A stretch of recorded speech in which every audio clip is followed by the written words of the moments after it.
If you're building a gaming PC with the Ryzen 5 7600, picking the right graphics card can be tricky. That's why I'm going to keep it simple and honest. I'll show you two GPUs that work perfectly with the Ryzen 5 7600, a solid budget option and one that offers the best overall value. By the end, you'll know exactly which graphics card is right for you without wasting your money or time. And you can check current prices in the description. Let's begin with my budget pick, which is the Power Color Fighter RX 7600. The Radeon RX 7600 is one of the best GPUs for those who want more than just the bare minimum. It pairs especially well with CPUs like the i5-12400 or the Ryzen 5 7600 if you're on a budget and want to build a low-cost, powerful modern PC with the performance headroom to max out 1080p gaming completely. The Power Color Fighter RX 7600 is one of the best choices for the RX 7600 due to its great build quality. Although it's a budget graphics card, the build quality is rock solid, and the entire card is made from plastic that feels like metal, which is rare for cards of this caliber. The entire package is very small and will fit easily inside ITX cases as well. It measures just 200mm in length while remaining a true dual-slot design, meaning there's no interference with anything else in the third PCIe slot. You need just one 8-pin power connector to power the card, which indicates that gen-on-gen power draw has increased substantially. To give you an idea, the RX 6600 only uses about 100 watts when gaming, while the 7600 needs around 160 watts. This isn't a major issue, and even if you have a low-end power supply, it's more than enough to run this card using a single 8-pin PCIe power connector, but higher wattage means higher temperatures.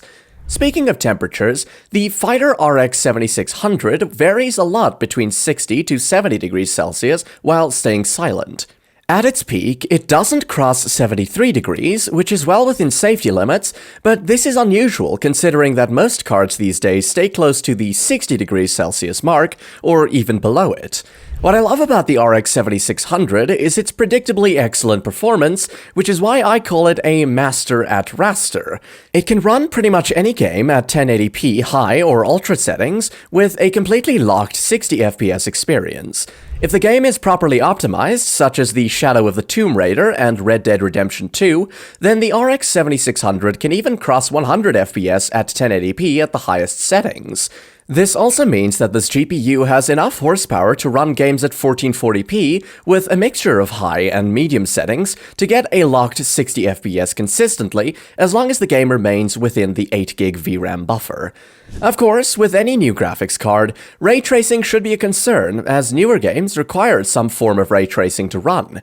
Games like Indiana Jones and the Great Circle and Avatar: Frontier of Pandora both run really well on the RX 7600, averaging around 50 to 55 FPS at 1080p high settings without any form of upscaling or frame generation. Using a little bit of FSR set to quality mode is going to cross the 60 FPS mark.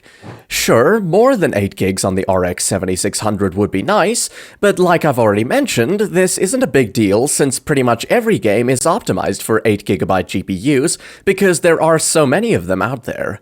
Case in point, there are many other choices to choose from: Nvidia, Intel, and AMD. These cards are either previous-gen cards like the RTX 3060 Ti, RX 6650 XT, and the ARC A750, or current-gen alternatives like the ARC B580, RTX 4060, and 7600 XT. The RX 7600 easily outperforms all of the previous-gen cards in terms of performance, and since they are discontinued from most retailers, it isn't a smart move to go with them. The current-gen alternatives, like the RTX 4060 or 7600 XT, are a bit faster, but far too expensive, and the ARC B580 is still suffering heavily from supply shortages. All in all, if you want one of the best 1080p GPUs and don't mind paying slightly more than scraping the bottom of the barrel, the RX 7600 is a no-brainer. At just over $250, the Power Color Fighter RX 7600 is one of the best budget cards for 1080p gaming. To sum up, what I like is the incredibly fast 1080p performance, the tiny and compact design, the great build quality even at a budget, and it's good for entry-level ray tracing. On the downside, higher than normal temperature, only 8GB VRAM, and increased power draw compared to the previous generation.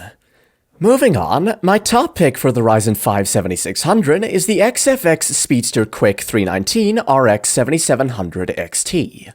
The Ryzen 5 7600 is a lot more powerful than most people give it credit for, and offers a strong base for a 1440p Ultra gaming PC when paired with an RX 7700 XT. The XFX Speedster Quick 319 RX 7700 XT is easily one of the best budget-friendly 1440p cards out there that a lot of people overlook. Taking a look at the build quality, the cooler on this is quite massive and certainly gets the job done. It's long at 335mm, and despite being a dual-slot card, it does creep into the third slot, so you may have issues fitting this card in cases with limited space, and you should make sure that your case is compatible with this card. Thankfully, the triple fan cooler keeps the temperatures below 60 degrees Celsius without making any noise. The fans run at around 1000 RPM, which means two things. They run super quiet and will last a long time since they don't have to work too hard, as most of the cooling is done passively by the extremely efficient heatsink. Any GPU can be cool and quiet, but if it doesn't perform well enough, it's of no use.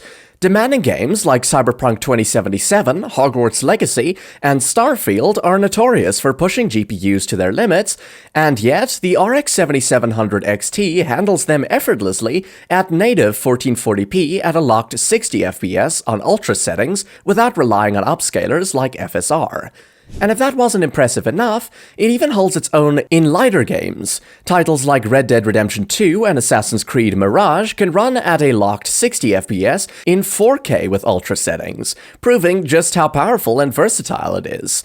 Looking at the competition, Nvidia's only real alternative at this price point is the RTX 4060 Ti, and even the 16GB variant of that card doesn't stand a chance against the 7700 XT. The more expensive RTX 4070 delivers rasterization performance on par with it, while matching the ray tracing performance of the 4060 Ti. Performance-wise, the XFX Speedster 7700 XT is a fantastic card and absolutely annihilates the competition, but all that at the cost of higher power consumption. Compared to RDNA 2, RDNA 3 GPUs draw significantly more power, and you need to be aware of this. For example, the RX 6700 XT consumes around 60 watts less than the 7700 XT. Similarly, the RTX 4070 is on par with the 7700 XT while staying under 200 watts. Even AMD's own RX 7800 XT only uses slightly more power than the 7700 XT at around 250 watts. While it's not exactly fair to compare them, this highlights one of RDNA 3's biggest drawbacks. Its efficiency below the RX 7800 XT just isn't great. But this does not stop the 7700 XT from being a great GPU.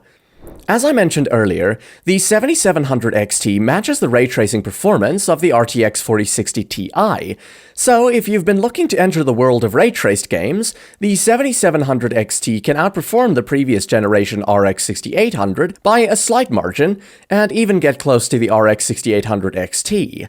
If you're as excited as I am for Doom of the Dark Ages, and want to invest in an affordable yet powerful GPU, then the RX 7700 XT is the safest bet, as that game needs a GPU capable of ray tracing in order to run. In conclusion, the RX 7700 XT offers incredible price to performance at just around $400. If you're looking for an affordable GPU for high refresh rate 1080p or 1440p 60fps gaming without breaking the bank, then the XFX Speedster Quick 319 RX 7700 XT is the way to go. To sum up, what I like is the incredible 1440p performance, the great for entry-level ray tracing, and the excellent temperatures and silence. On the downside, it's a really long graphics card and the higher than expected power consumption. Thanks for watching. I hope this helped you figure out which is the right graphics card for your build. Remember, you can check current prices in the description below. And if you're interested in more PC building suggestions and hardware reviews, be sure to check out more of my videos. Before you go, please don't forget to like this video, subscribe to stay updated, and let me know your opinion and suggestions in the comments. See you in the next one.